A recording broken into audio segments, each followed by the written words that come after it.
Hello there, and welcome to a Big Dream series here on Blueprints Africa. I'm delighted to be your host. My name is Gaddafi, and this is a place where we get informed, educated, and impacted about information that will help transform the normal Nigerian, the average Nigerian, every class of Nigerian to become somebody who will want to revolutionize his society and bring about a change. However, before we move ahead, I would like to take this time to apologize for the time we've taken out before continuing this series.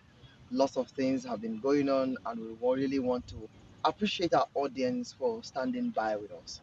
Having said that, Blueprints Africa will air a Big Dream series twice every month. Fresh episodes will be ready for us after every 2 weeks. I'm very excited to have you. Remember, to like and subscribe to this channel for new videos and new clips. Today, we shall be discussing the problems with Nigeria's educational sector. Our educational sector has been attacked for a very long time. Our educational sector has been impoverished. Our educational sector has been abandoned. Our educational sector has been poorly managed.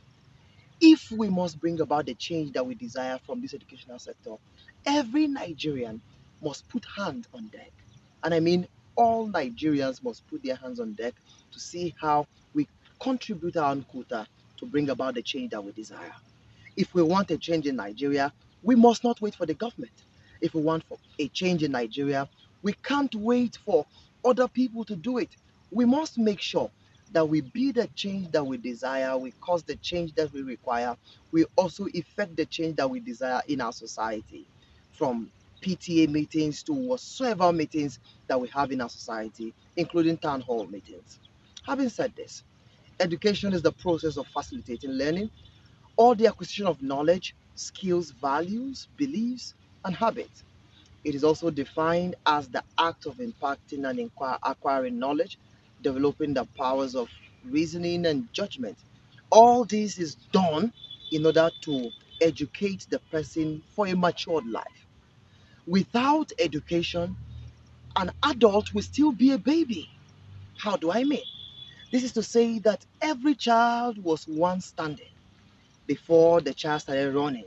If we go back to the beginning, we will know that all children learned how to crawl, stand, walk, then run. All these are formation processes for a child. If this is true, we must try as much as possible to see how we contribute our knowledge and our educational sector to becoming that which we so desire.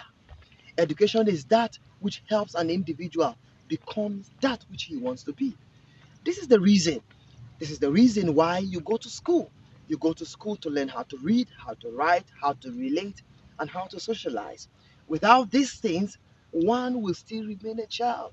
This is the reason why there's a difference between a 21st century human being and a 14th century person. So much information now is available for the person, so he is informed and enlightened. In the 14th century, or even before that, there is very, very few information that is in circulation. The internet has helped us, which is the reason why we are even making this broadcast and putting it on YouTube.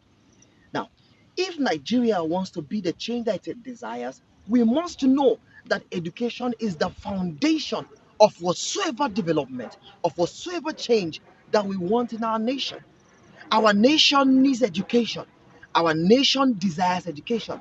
And without education, we can go nowhere. I remember one of the famous saying of the South African president, Nelson Mandela, when he spoke about the importance of education. Remember this, that without education, everything we are building from infrastructure to industries to whatsoever that will help build a nation, we will lack the manpower and the human resources to man those industries, to man those things that we want to make. This is the reason why today we want to consider the problems that have bedeviled, that have rather rendered our educational sector to go back to the ruins. The first problem of education, the first problem of education in Nigeria is poor funding. There is no how we can overemphasize the issue of poor funding in Nigeria. Many schools that have been built are poorly funded. You see staffs, but they are not paid. You see buildings, structures for schools, but no teachers. As a matter of fact, you go to some schools and you see that it is the PTA that have employed more staff than the federal government have allocated to that particular school. So, from the issue of poor funding in terms of teachers, then you see the issue of poor funding in regards to management of infrastructures. In our nation today, we find out that there are no funds to manage infrastructures.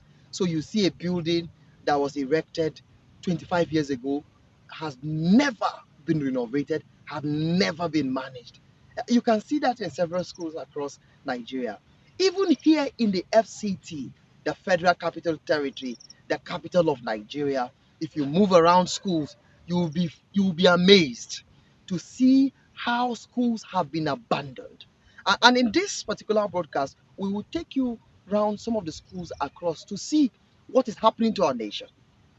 Poor funding has affected every sector of education. Is the reason why you see in the universities lecturers are moved to sell handouts to even make education become what you pay is what you get. There are people who don't come to school, but their money is paying for their schooling. They don't write tests, but they still pass tests. They pass their exams. Why? Because they are paid. If our educational sector is receiving the funding it is supposed to get, our lecturers will not be moved to collect money from students. Our lecturers will not be disobedient to some policies that have been set against selling of handouts and whatsoever. But today, you go to higher institution and you see all kind of poor behaviors and politics in regards to the issue of lecturer and students association. Number two problem is poor governance. Even though we have people who have gone to school, we have people who are supposedly enlightened to man the affairs of the educational ministry, man the affairs of various directorates, various commissions, various ministry, various schools. But I'm telling you, mismanagement is one of the reasons why our educational sector is moving to the ruins. So much has been mismanaged. Poor governance. We have leaders that cannot be accountable. We have leaders that are not taking care of that which they've been handed over. We have people who don't really take care of the structures that they've been given. So you now see a principal, a VC who have been given a position, mismanaging and misappropriating whatsoever funds and whatsoever power that have been given to him. So poor governance is one of the reasons why our educational sector is dying, is decaying. Uh, if we don't do something about poor governance, there is no how we can get a renewed educational sector. Remember in football, anytime a particular football club is having a challenge, there's one step that the management of the club always does, and that is to change the coach. So if the educational sector is having this kind of problem, even though we know the polity as it is in Nigeria and the executive arm of the government have their own issues, but there's also an arm or a particular division or a particular sector of the educational sector of the education system of Nigeria that must be taken good look at. And those are the people that are the executive of the educational sector. They are the people governing the educational sector. If we want a new educational system, a new educational sector, we must checkmate and ask for accountability from the side of those who are taking care of this educational sector: the Minister of Education, Commissioners of Education, Directors of Education, Principals, Headmasters, Head Teachers, Vice Chancellors, whatsoever. Those are the things we need to do. Number three problem is the problem of corruption. Corruption has eaten every fabric of Nigeria's system. If you call Nigeria a human being and various sector is organs and systems, every fabric, every system in Nigeria has been infiltrated, have been infected by corruption. Not corruption in form of an um, an immaterial presence. No, corruption in form of human beings, corruption in form of people who have refused to use their common sense, corruption in form of a people who don't want to see the betterment of other people. Rather, they want to swell their reserves. They want to increase whatsoever that they have. Now, the problem with corruption is that we can't attack corruption just from the head. We must attack corruption from its roots. And if corruption have infected the educational sector, until we rid the educational sector of corruption, there is no how. And I repeat, there is no how Nigeria will get a better leader. Now, have you ever imagined this? That we have professors, academicians that are returning officers in elections. Still, we still have infringements of our electoral acts. We still have rigging and all forms of bribery and corruption related to our elections. Is it not? Is it not amazing? It's very funny, and it's not just funny. It's painful. Every true Nigerian will weep for Nigeria, where you see that a professor or a vice chancellor, somebody that is supposed to be enlightened, is being bribed, is being bought in order to sell votes, in order to sell the positions of common Nigerians. Now, one of the biggest problem of Nigeria, and why this is one of the reasons why I will spend so much time in education moving ahead, because our problem is from the educational sector. If we get it right here, if our professors, our VCs, those that are in charge of these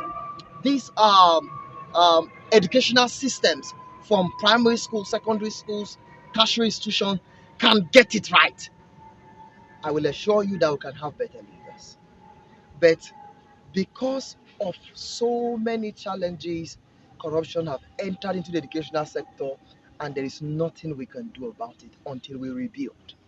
I am telling you, the educational system in Nigeria is decaying. The only way to solve decay is to cut it out. We must cut it out and rebuild. We must rebuild our system. Until we rebuild our system, our educational sector will still suffer the impoverishment, the backwardness, and the setback is already facing. Number four, politicization of education. Our education have been politicized so much that people who have been put in places of appointment are people that have some form of affiliations, connection, godfathers in some areas. For that reason, that is why they've been appointed. Our nation is bedeviled by a system of education that they admit more students than the education can cater for, than the institution can cater for. You see a secondary school that have 10 teachers that should at most handle, say, 100 students. They will admit 1,000 students. You see a university that have two lecture theaters, have few lecturers in that department, admitting 1,500 students. What are you doing with students you cannot teach? This is one of the reasons why we are having more universities and lesser number of people that are educated, lesser number of people that are enlightened. You, have you ever imagined that somebody who is serving a youth service corps member can't write his name or write a letter? I tell you, it is possible. For those of us that have met people who are serving, you'll be very shocked to meet that there are some who don't know how to write a letter, and they are serving their nation because they've graduated from the university. Now, this is because we have a system that does not monitor the students. They are overly populated. It is one of the reasons why lecturers will keep asking you for their allowances. Why you are giving them too much number of students to lecture, and you're not paying them the allowances that is accrued to them for this overtime and this overwork? Definitely they must cry for their allowances. It's one of the reasons why they will continue going on strike, especially those that are in tertiary institutions. Have you ever imagined why lecturers still go on strike? It is this same issue of politicization of education. Those executives that are up there, sometimes they want to go on strike, they will call them. and they will bribe them, and then there will be no strike. The junior lecturers, the lecturers that are not at the decision making board, they are the ones that suffer this.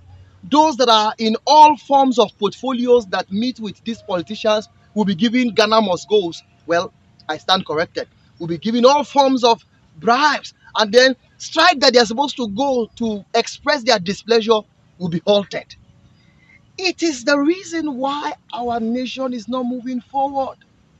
We have secondary schools, no teachers. We have science secondary schools that have uneducated science teachers. You see somebody that is put to teach physics, does not understand the physics very well to teach the students, is employed to teach chemistry, but does not understand the practicals in chemistry. Now, how do we do? We must stop the politics in education. Education is not a place that can harbor politics. Education is not a place that should be politicized.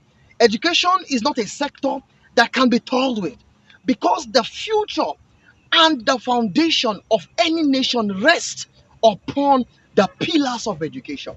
Where there is no educational system that is formidable and stable, you will have a nation that is highly unstable, like we have in Nigeria. The reason why we keep running to other countries, it is because if you check their education, they are doing well. If you check their education, they are trying. Nigeria, on the other hand, our education is crying. Finally, the last point, but this is not just all the problems I've decided to streamline to five. Number five is unstable curriculum. Nigeria have a curriculum that is unpragmatic. We have a curriculum that is not solving the immediate need of employers. So you see a graduate studied in the university but is unemployable, not because he's not smart, but because he lacks the skill set for the employer. So you see that there are more graduates looking for jobs than those employed. Not just because there are no jobs, because, like number four, they've politicized every sector, even the sector of employment, the employment sector. They've politicized the industries, politicized everywhere. Even the military has been politicized. So you now see that students leave school that can be employed, but because of the curriculum here in Nigeria, we lack the skill set. Many are looking for ICT inclined graduates, but the student, that particular graduate, is lacking that ICT skill set because in his entire time in the university, there were no computer classes, no relationship between his course and ICT. So today, organizations want to employ him, but cannot employ him because he lacked the skill set. We need to have a stable curriculum, and this is one of the things that can help us. On a final note, I want to make us understand that the problems with education in Nigeria can never be overemphasized.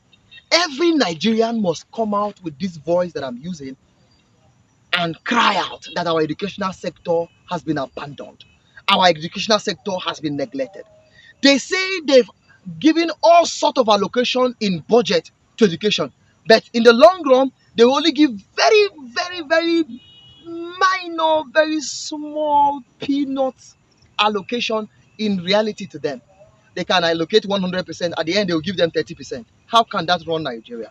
We're having increased population, so we need to increase the budget for education. We need to make sure that it is monitored, accountability is set. But no, no. So we must come out with one voice and insist that our nation must solve the problem with education. If not, we are going nowhere. Also, we must agree that we have a problem. If we don't agree we have a problem, we can't look for solutions. I beg all seeming youth, all my fellow youths in Nigeria, all fellow youths in Africa, that we should insist that our government give us education that can compete with anybody in the world.